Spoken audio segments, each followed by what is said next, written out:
हरिपुर गांव अपनी शांति और सुंदरता के लिए मशहूर था। चारों तरफ हरियाली, खेतों में खड़ी फसलें और लोगों के चेहरों पर सुकून झलकता था। ये गांव सालों से बड़े जमींदारों के संरक्षण में पला था। कई साल पहले के जमींदार विक्रम सिंह गांव के मालिकाना हक रखते थे। लोग उनकी इज्जत करते थे, मगर उनके फैसले अक्सर सख्त और निर्दयी होते थे। समय बदला, परिवार के लोग विदेश चले गए और हवेली सुनसान पड़ गई।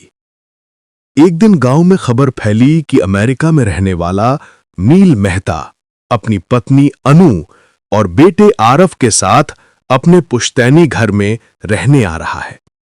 गांव वाले बहुत खुश हुए, क्योंकि ये परिवार उसी हवेली से जुड़ा था जो कभी जमींदार विक्रम सिंह की थी। घर लौटते ही लोगों ने स्वागत किया। कुछ दिन तक सब सामान्य रहा। हवेली में रौनक लौट आई। एक शाम खेलते खेलते आरव की तबीयत बिगड़ गई।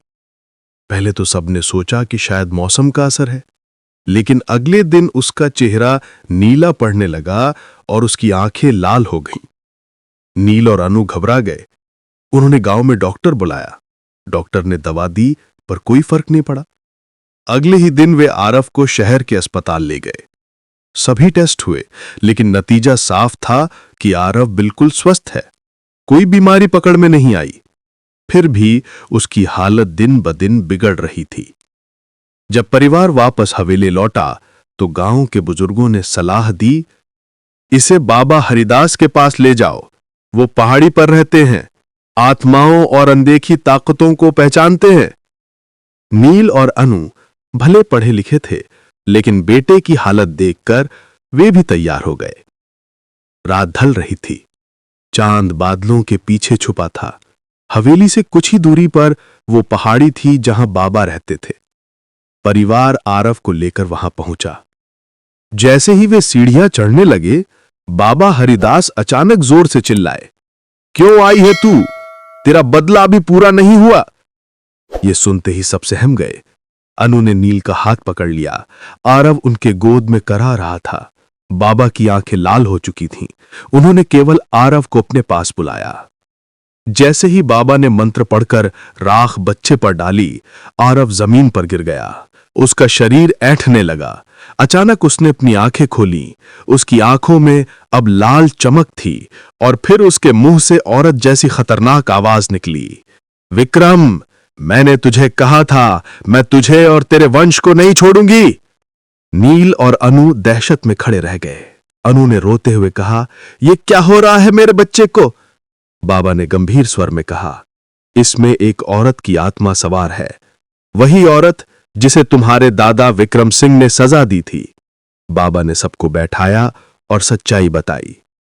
लगभग 70 साल पहले गांव में रानी नाम की एक औरत रहती थी। उस पर चोरी का आरोप लगाया गया था। लोग कहते थे उसने हवेली से गहने चुराए हैं। विक्रम सिंह ने गुस्से में आकर पंचायत लगाई। औरत का कोई बचाव करने वाला नहीं था। गांव वालों ने भी उसे दोषी मान लिया था। सजा सुनाई गई, जिंदा जलाने की। सब दंग रह गए। बाबा ने आगे कहा, लेकिन उस वक्त रानी गर्भवती थी। उसे उसके पेट में पल रहे बच्चे के समेत जला दिया गया। मरते वक्त उसने कसम खाई थी कि वो विक्रम सिंह के वंश की हर पीढ़ी से बदला लेगी। अब वो आत्मा आरव में आ चुकी थी। वो चिल्लाई, मेरा बच्चा जल गया था, अब मैं तेरे बच्चे को जलाकर राख कर दूंगी। नील और अनु गिड़गिड़ाकर बाबा से मदद मांगने लगे। बाबा ने हवन शुरू किया। मंत्रोच्चार से पूरा आश्रम गूंज उठा। आरव तड़पता रहा, कभी जमीन पर गिरता, कभी पैरों की उंगलियों पर खड़ा होकर गुर्राता। उसकी आवाज में रानी बोल रही थी। कई घंटे तक यह क्रम चलता रहा। बाबा ने अपनी पूरी शक्ति झोंक दी। आखिरकार जब उन्होंने आखिरी मंत्र का उच्चारण किया, आरव जमीन पर गिर पड़ा और बेहोश हो गया। कुछ पलों बाद उसकी सांसें सामान्य हुई, चेहरा नीला पड़ना बंद हुआ। अनु ने रोते हुए उसे गले से लगा लिया। गांव वाले सोचने लगे कि सब खत्म हो गया, लेकिन बाबा हरिदास ने गंभीर स्वर में कहा, नहीं, ये अंत नहीं है। आत्मा अभी भी अधूरी है। वो पूरी तरह शांत तभी होगी जब गांव उसके साथ हुए अन्याय को स्वीकार करेगा और उसकी आत्मा को सम्मान देगा। गांव वाले सहम गए। अगले ही दिन पूरे गांव ने मिलकर रानी की याद में प्रार्थना सभा रखी, उसके नाम पर दान दिया, गरीबों को भोजन कराया। नील और अनु ने भी यह स्वीकार किया कि उनके दादा ने बड़ा अन्याय किया था। उन्होंने गांव वालों से और उस आत्मा से क्षमा मांगी। धीरे धीरे माहौल शांत हुआ। आरव बिल्कुल ठीक हो गया।